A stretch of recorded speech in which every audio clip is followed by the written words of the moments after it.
In a windowless conference room 3 months later, a bent steel padlock sat on the table beside a crowbar, both sealed in evidence bags, both photographed from 4 different angles, and printed out in glossy color for everyone in the room to look at without needing to touch them.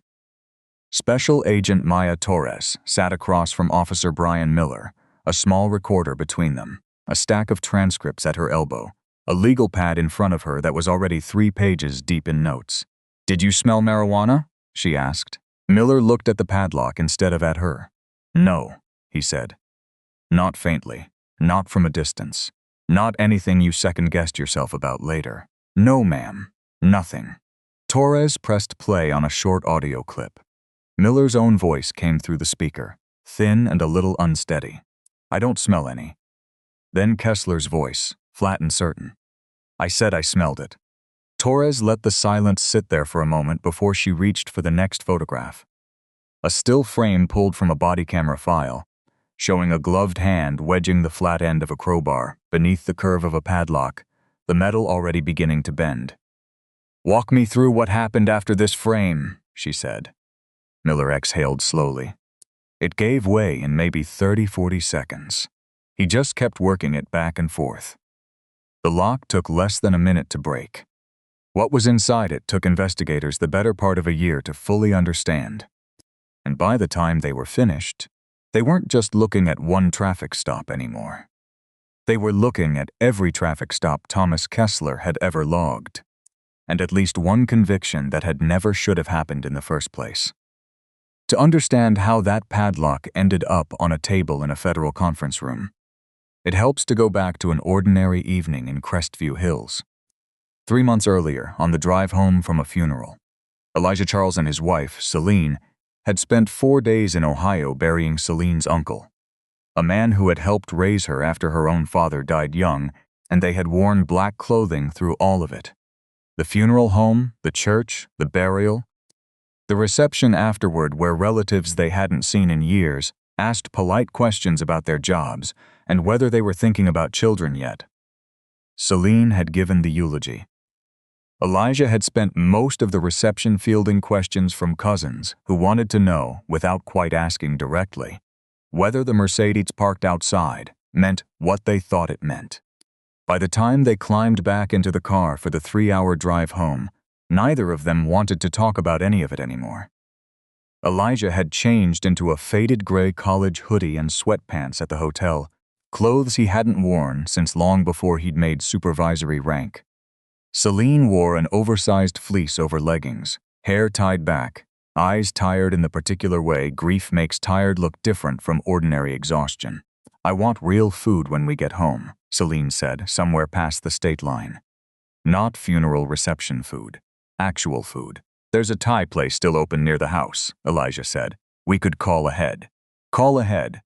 Celine agreed and closed her eyes for a few minutes, letting the hum of the road do what it does to people who have been strong in public for 4 straight days and are finally alone enough to stop. "You did good today," Elijah said quietly, not sure if she was already asleep, with the eulogy. "I don't remember most of it," Celine murmured. "You didn't need to.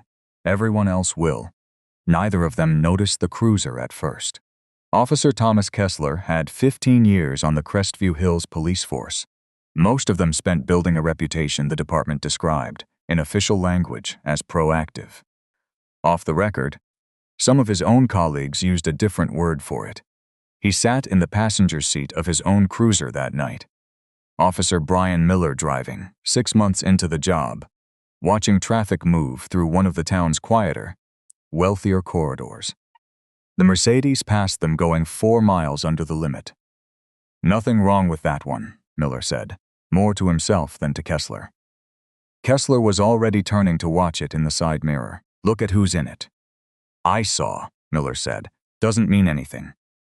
"Car like that in this zip code," Kessler said. "Either it's stolen or it's paid for, with something I'd rather not guess." "Plate's probably clean," Miller said. "Run it anyway." It was clean. When the return came back a moment later, it was registered to Elijah Charles. No warrants, no alerts, nothing flagged. An address on Ashford Lane that Miller recognized as one of the more expensive streets in town. Miller expected that to be the end of it. "Follow him anyway," Kessler said. "Why? Plates clean, no violation. Just follow him, Miller." Miller followed, uneasy in a way he couldn't yet name, watching the Mercedes hold its lane through 2 full turns before Kessler said, into the radio and to Miller both, that the vehicle had touched the center line. "It didn't," Miller said. "It's been dead center the whole time. I've been watching it same as you." "Lights," Kessler said. Miller hit the lights anyway, some part of him already understanding, in a way he wouldn't be able to fully articulate for months. That objecting once wasn't going to be enough.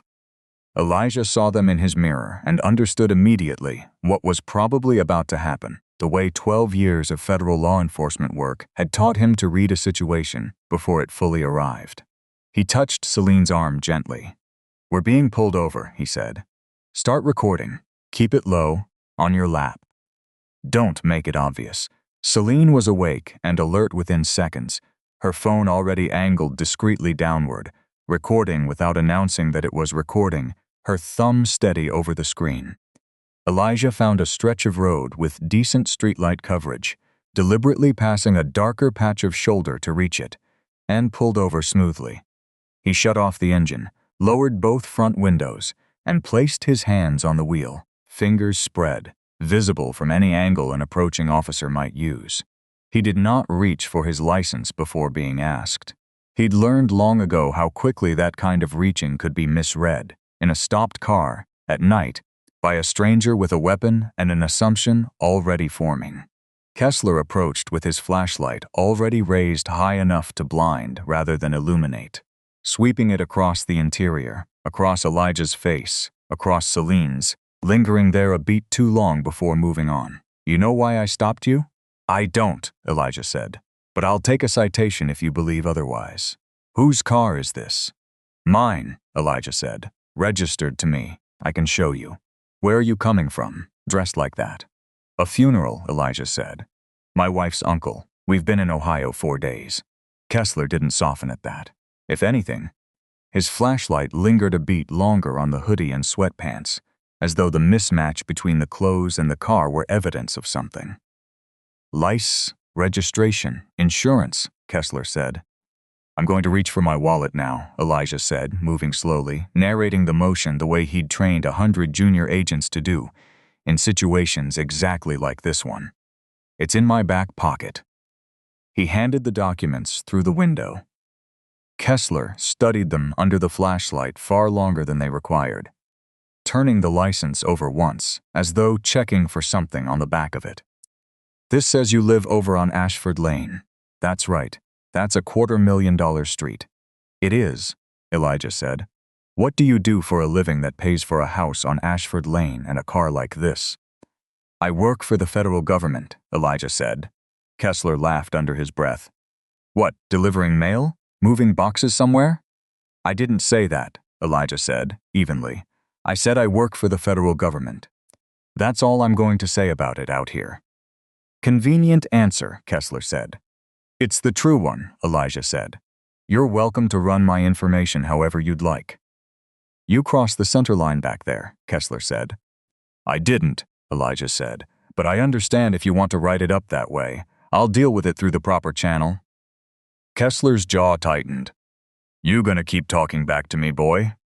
Celine leaned forward slightly. "He's stating a fact. That's not talking back." Kessler's flashlight swung toward her face. "You want to be next?" "Celine, it's fine," Elijah said quietly, without looking away from Kessler. "Let's just get through the stop." "Get out of the car," Kessler said. "Am I being cited or detained?" "Get out of the car," Kessler said again, louder, his hand drifting to rest on the grip of his holstered weapon, in a way that wasn't lost on either Elijah or Miller. Elijah complied, announcing every movement before he made it, unbuckling, opening the door, stepping out with his hands visible the entire way. He was a tall man, built like someone who'd spent years meeting federal fitness requirements, and Kessler seemed to register his height and shoulders as their own kind of threat, independent of anything Elijah had actually done. "Turn around. Hands on the roof." Elijah complied. Kessler cuffed him with more force than the moment called for, wrenching one wrist up higher than necessary, the metal biting hard enough that Elijah would carry the marks for days afterward. "That's tighter than it needs to be," Elijah said, evenly, not fighting it. "You'll live," Kessler said. Celine stepped out on her side, phone still recording, held low but steady. "Ma'am, stay by the car," Miller said, moving toward her, his own body camera's small red light steady on his chest. "On what basis is my husband detained?" Celine asked. Nobody answered her directly. Kessler stepped back from Elijah and inhaled theatrically. "I smell marijuana." "There is no marijuana in this vehicle," Elijah said. "I do not consent to a search." Miller frowned, stepping closer to the car window, inhaling once, twice. "I don't smell any," he said. "I said I smelled it," Kessler said, not even looking at him. "There's nothing there, Sarge," Miller said again, quieter this time, the objection thin enough that it barely registered as an objection at all. Kessler ignored him and started on the cabin. He went through it with the particular energy of a man determined to prove himself right rather than a man collecting evidence. Glove compartment, center console, under the seats, the map pockets. He found expired parking receipts, a phone charger, a pair of Celine's reading glasses, and nothing remotely illegal. He checked the same compartments twice, as though a different result might appear the second time through. His frustration was visible by the time he reached the trunk. Inside sat 2 soft travel bags and, between them, a hard-shell case, the kind federal agents used for transporting duty equipment in accordance with agency travel policy. Locked, reinforced, entirely unremarkable to anyone who had ever seen one before. Both Elijah and Celine had been authorized to transport their secured duty equipment during this trip, tied to their return travel from an out-of-state trip, which was why both credential wallets and both weapons sat locked in the same case rather than 2 separate ones. Kessler's hand went to the latch. "That case is locked," Elijah said. "There's no probable cause to open it. If you believe otherwise, call a supervisor. Get a warrant, bring a K-9. Any of those options are available to you right now." "Could be anything in here," Kessler said. "It's locked for a reason," Elijah said. "I am not consenting." Miller looked at the case, then at Kessler. "Sarge, maybe we should call this in before." "Watch them," Kessler said, and walked back to the cruiser. He returned with a crowbar. "Don't," Elijah said, his voice still level, still controlled, though something in it had shifted, the tone of a man watching a very specific and very avoidable mistake about to happen in real time. "Once you force that lock, there's no undoing it. Call your captain. This isn't worth what you're about to do." "Step back," Kessler said. Kessler wedged the flat end of the crowbar under the padlock's curve. Celine's phone captured it. Miller's body camera captured it. The metal groaned, bent, and gave way in less than a minute. Kessler threw open the case. Inside, nestled in foam cutouts, sat 2 credential wallets and 2 secured duty weapons, each one locked into its own molded compartment, exactly the way federal travel regulations required. Kessler picked up the first wallet and opened it. Gold seal. Federal Bureau of Investigation. A photograph that matched the handcuffed man standing at the back of the car. A name, Elijah Charles, and a title beneath it. Supervisory Special Agent. He picked up the second. United States Department of Justice. A photograph of the woman standing a few feet away with her phone still recording. Celine Charles, Assistant United States Attorney. Kessler stood there holding both wallets, saying nothing for several seconds, his flashlight beam drooping toward the ground as though his arm had forgotten what it was doing. "I didn't know who you were," he finally said. "That's the problem," Elijah said. "You decided what we were before you knew anything at all."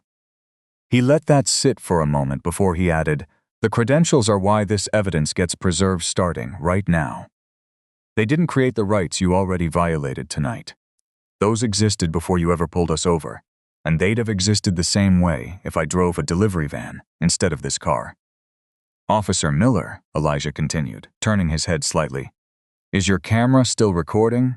"Yes, sir," Miller said. "Don't touch it. Don't turn it off. Don't let anyone else touch it either." "Yes, sir." Kessler's composure cracked in stages. "It was dark," he said. "I couldn't see clearly. Then, quieter, I have a family." None of it answered the actual question anyone in that parking lot was asking. Elijah didn't answer any of that. Neither did Celine.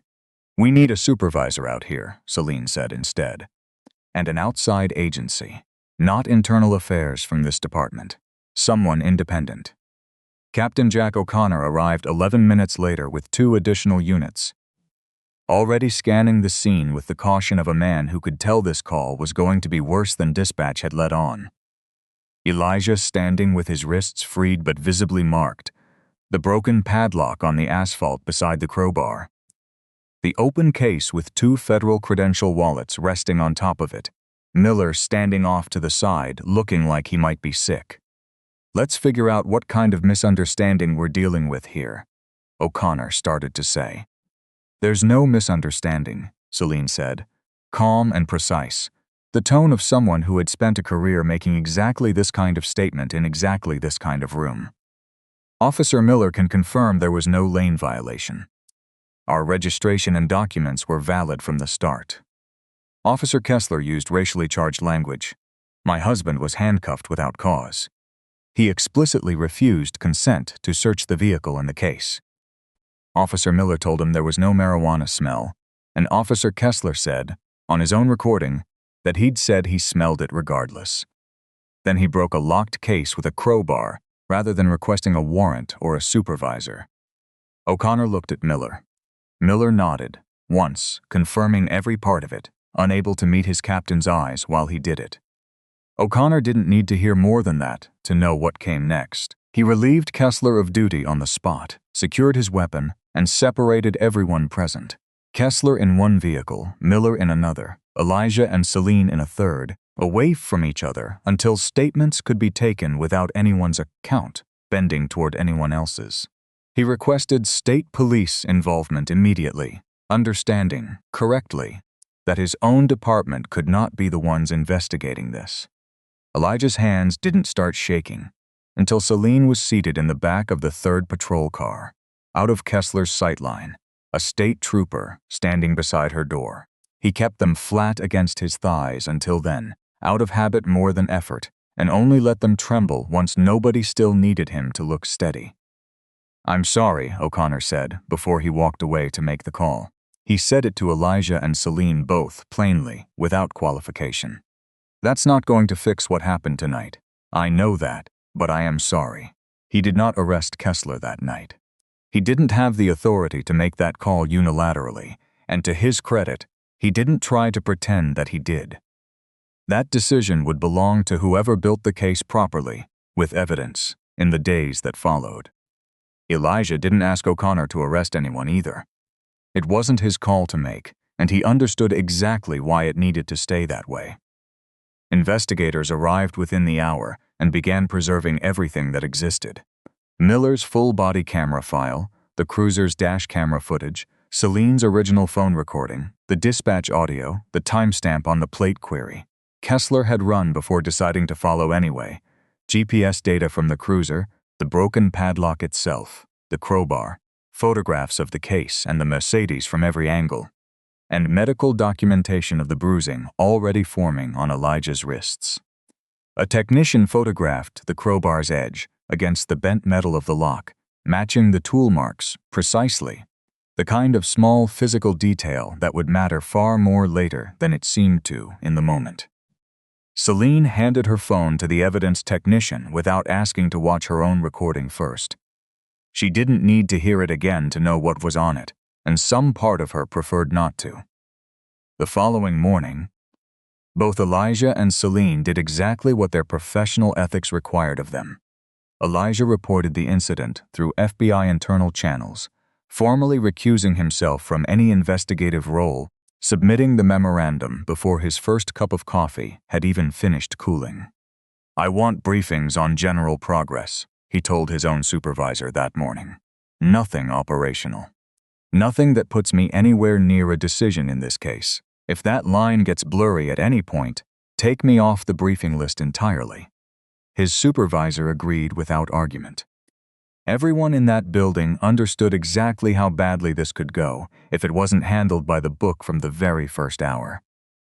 Celine reported it to the U.S. Attorney's Office ethics officer that same morning, still moving carefully, the way people move when a long night has settled into their joints without quite becoming visible yet. She recused herself from anything resembling prosecutorial involvement, walking the memo down the hall herself, rather than routing it through an assistant. "I need to recuse from anything touching this," she said, sliding the memo across the desk before her supervisor had even finished sitting down. "Not eventually, this morning." "Take the week," her supervisor said. "Nobody expects you back at your desk today." "I'll take today," Celine said, "but I want it on record now that I'm out of it. Every hour that passes without that memo filed is an hour someone could argue I had influence I shouldn't have had." Her supervisor didn't argue. He signed off on it within the hour. Neither Elijah nor Celine would touch a warrant application, a charging decision, a grand jury presentation, or a sentencing recommendation connected to what had happened to them. That authority passed instead to Special Agent Maya Torres, brought in from outside Elijah's chain of command, and to Assistant U.S. Attorney Daniel Price, an independent prosecutor with no relationship to Celine's office. By early afternoon, the case belonged entirely to people who had never met either of the Charleses before that week. Price met with Celine exactly once in a formal capacity, in a conference room with a court reporter present, treating her testimony with the same procedural distance he'd give any other witness. He didn't ask her opinion on charging strategy. When she offered, once, an observation about an inconsistency in Kessler's report, Price thanked her and reminded her, gently but firmly, that his team would evaluate it independently. "That's exactly how it should work," Celine told him. "I know," Price said. "Doesn't mean it isn't strange for you, I imagine." "It's stranger to imagine it working any other way," Celine said. Kessler, in the days that followed, attempted to write a report describing events that didn't match what any of the recordings showed. His version claimed the Mercedes had crossed the center line, that Elijah had been argumentative from the start, that the marijuana odor had been clearly present, and that the locked case had been opened due to a reasonable belief it posed a safety risk. The synchronized footage told a different story entirely, without needing any narrator to point out the difference. It showed the Mercedes holding its lane through every second of the pursuit. It showed Miller's own voice saying, "He smelled nothing," twice. It showed Elijah's explicit, repeated refusal of consent, time-stamped. It showed Miller's quiet suggestion to call for a warrant before the crowbar came out, a suggestion Kessler simply ignored. And it showed unmistakably the moment the lock gave way, the crowbar's edge matching the tool marks on the bent metal exactly. Investigators also found, buried in the report's file metadata, that several key details, the burglary suspicion, the description of Elijah's tone as confrontational, the claim of officer safety concerns, had all been added to the draft after the credential wallets had already been opened and photographed. The timeline didn't just contradict Kessler's account. It proved the account had been constructed backward, built to justify a decision already made hours earlier. Torres worked methodically once she took over, treating the case the way she treated every civil rights review she'd led in 11 years doing this work. No assumptions carried in, no shortcuts taken because the initial facts seemed obvious. She spent her first 2 days watching the synchronized footage frame by frame, time-stamping every moment where Kessler's actions diverged from what a lawful stop would have required. "I don't build a case around what feels true," she told her own team early on. "I build it around what the record can carry without anyone's help." Torres reviewed years of Kessler's history once the case widened past that single night. Traffic stop demographics, search rates by the race of the driver, the frequency of marijuana odor claims against how often marijuana was actually found, body camera activation patterns, and citizen complaints closed without meaningful outside review. It took her team 6 weeks to pull and organize the raw numbers. The pattern that emerged wasn't subtle once someone finally looked at it as a whole, instead of one incident at a time. Black and Latino drivers in Crestview Hills were searched at nearly 3 times the rate of white drivers stopped for comparable reasons. While those searches turned up contraband less often than searches of white drivers did, marijuana odor claims followed the same skew and produced actual marijuana at a rate barely above chance. Torres was careful, throughout, not to treat every old complaint as automatically true. Each one required its own review, its own evidence, its own independent verification before it became part of the case, rather than simply part of the file. Some complaints, on closer review, didn't hold up. A few appeared to describe genuine misunderstandings rather than misconduct. Torres flagged those and set them aside, unwilling to let the strength of the current case inflate the weight of every past grievance automatically. One name kept surfacing with more weight behind it than the others. 7 years earlier, Kessler had stopped a 19-year-old black college student named Michael Bradley for what his report described as a malfunctioning taillight. Michael had been driving home from a night class, an economics major halfway through his sophomore year, on an academic scholarship that covered most of his tuition.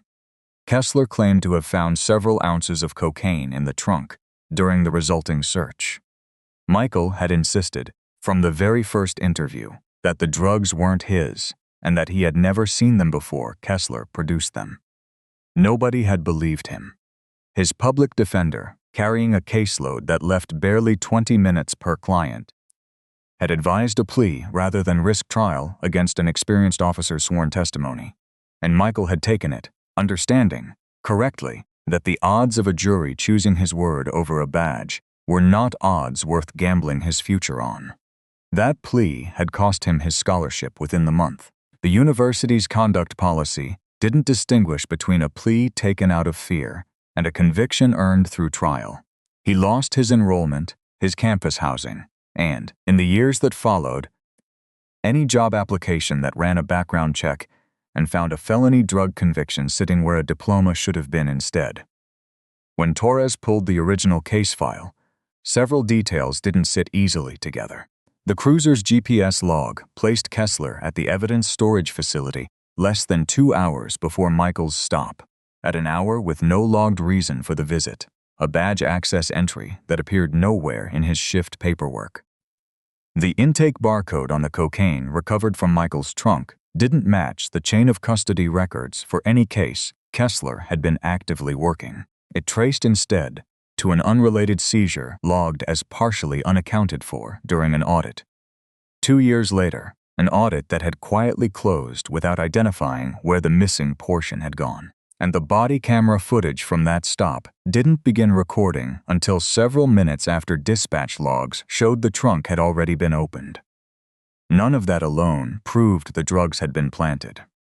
Together, it was enough to justify reopening the case formally, rather than dismissing Michael's 7-year-old claim the way everyone else already had. Michael did not greet the news warmly when investigators first reached out to him. He was 26 by then, working a warehouse logistics job that paid considerably less than the career his economics degree had once pointed toward, still living with the felony conviction attached to every background check he'd run in the 7 years since. "You're calling me now," he said, when Torres reached him by phone, "because of 2 federal agents who got stopped by the same guy. Nobody called me when I told the truth the first time. Nobody called me at all, actually. Not once in 7 years. I understand that," Torres told him. "This review isn't based on believing you more than we did before. It's based on records that exist independently of anything you or I say. The GPS, the access log, the barcode, the camera timeline. Those don't care whose word anyone believes. And if none of that adds up to enough, then I tell you that honestly too," Torres said. "I'm not going to promise you an outcome before the evidence supports one. But I'm telling you the review is happening, and it's happening on paper, not on anyone's opinion of you." Michael was quiet on the line for a long moment. "I've got a folder," he finally said. "Kept it 7 years. Didn't think anybody would ever ask for it, but I couldn't throw it out either." He met Torres in person the following week and brought that folder with him. His original complaint, the court filings from his plea hearing, his public defender's handwritten notes, a handful of old receipts and text messages that placed him at a study group on campus At the exact hour, Kessler's report claimed he'd been driving with cocaine in his trunk. He'd kept every piece of it in a shoebox in his closet, moved from one apartment to another 4 times over 7 years, never quite able to let it go, and never quite believing it would matter to anyone but him. "I'm not doing this so somebody can feel better about the 2 of them," Michael said, meaning Elijah and Celine, whose names he'd read about online before Torres ever called him. "I'm doing it because it's finally true on paper instead of just true in my head." "It was always true," Torres said. "The paper's just catching up." "That's easy to say now," Michael said. 7 years too late to mean much to me personally, but I'll take it, for whoever comes after me, if nothing else. Independent prosecutors sought and received warrants from a neutral federal judge to pursue the case fully. Departmental records, the evidence facility's access logs, and Kessler's personal, financial, and communication records, where relevant, along with a separate warrant reviewing every case Kessler had closed around the time of Michael Bradley's arrest. Charges were filed only once probable cause had been properly established, not on anyone's say-so and not overnight. The process took 4 months from the night of the stop to the first indictment, a pace Price and Torres both insisted on protecting, because a case built too quickly was a case an experienced defense attorney could tear apart in front of a jury. Kessler was ultimately charged with deprivation of rights under color of law connected to the stop involving Elijah and Celine, filing a false official report, obstruction, and, once the Bradley evidence had been fully authenticated, evidence tampering and perjury connected to the earlier case. The department itself was not gutted wholesale. Investigators were careful throughout to distinguish between officers who had genuinely done nothing wrong and the specific individuals whose conduct the evidence actually supported. Of the dozen or so officers whose files were pulled during the wider pattern review, most were cleared entirely. A handful faced administrative discipline for smaller lapses unrelated to Kessler's conduct. Only Kessler himself faced criminal exposure.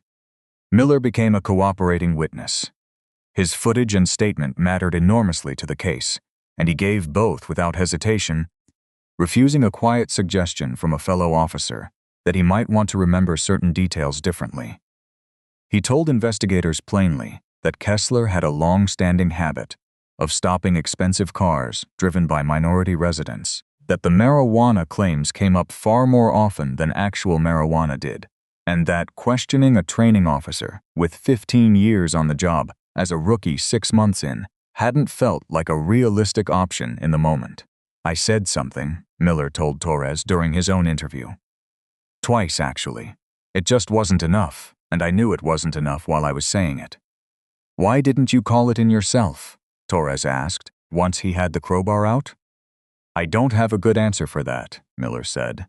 "I keep looking for one. I don't have it." That admission didn't spare him from consequences. An internal review found that his failure to intervene decisively, beyond a quiet comment or two, violated department policy regardless of how forthcoming he'd been afterward. He was suspended without pay for a period, required to complete additional training on intervention duty, and placed under closer supervision once he returned to patrol. His honesty mattered. It didn't erase what he'd allowed to happen while it was still happening, and nobody involved in the review, including Miller himself, pretended otherwise. The criminal case against Kessler resolved several months later. After the weight of the synchronized recordings, Miller's testimony, and the Bradley evidence made a plea considerably more attractive to him than a trial ever would have been. Daniel Price handled the prosecution from beginning to end. Celine did not sit at that table. Elijah did not direct a single decision in the case.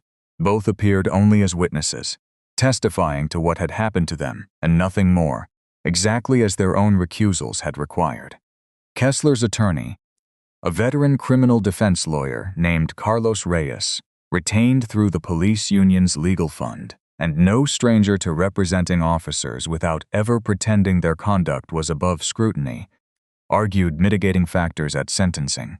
Years of otherwise unremarkable service, a family that would suffer along with him, the pressure of a job that wore down judgment over time. He did not argue that the underlying conduct hadn't happened. The video made that argument impossible to make in good faith, and Reyes never tried. Kessler pleaded guilty to the core charges rather than risk a jury hearing the full weight of the evidence against him. The federal judge sentenced him to 9 years and 4 months in federal custody, reflecting the specific counts the evidence supported rather than any symbolic number. Separately, following his conviction, the state's Law Enforcement Licensing Commission permanently revoked his certification, closing off any possibility of working as a police officer again in that state. Restitution obligations followed for damage connected to the case, and for the costs Michael Bradley and others had incurred trying and failing to be believed the first time around. Michael's case moved through a separate but related process. Once the original intake records could no longer be authenticated with confidence, and once prosecutors reviewed what remained of the evidence against him, his conviction was formally vacated by the same court that had accepted his plea 7 years earlier.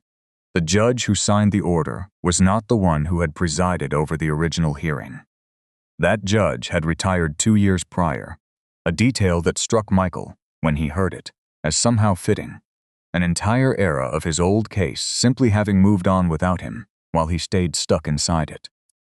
His record was expunged according to the procedures the state allowed, and he became eligible for wrongful conviction compensation under the applicable statute, a process that itself would take the better part of another year to resolve fully. None of that returned the years he'd lost, the scholarship that never came back, or the decade of closed doors that a felony record had put in front of him. It did mean that, for the first time in 7 years, the official record finally agreed with what he had been saying the entire time.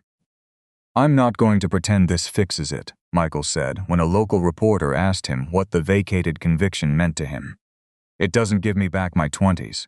It doesn't give me back the degree I was 2 years into finishing. But my kid's not going to grow up with a father who has to explain a felony on every job application for something he never did. That part matters more to me than anything else in this whole process." He said it plainly, without performance, the way a man says something he's had 7 years to think through. At sentencing, Elijah offered a brief statement in his own voice, not as an agent, not as anyone's representative, simply as a man who had been handcuffed on the side of a road 3 months earlier. Celine sat in the gallery rather than at counsel's table, exactly where her recusal required her to sit. Michael sat 2 rows behind her, having asked to attend, even though the hearing wasn't formally about his case.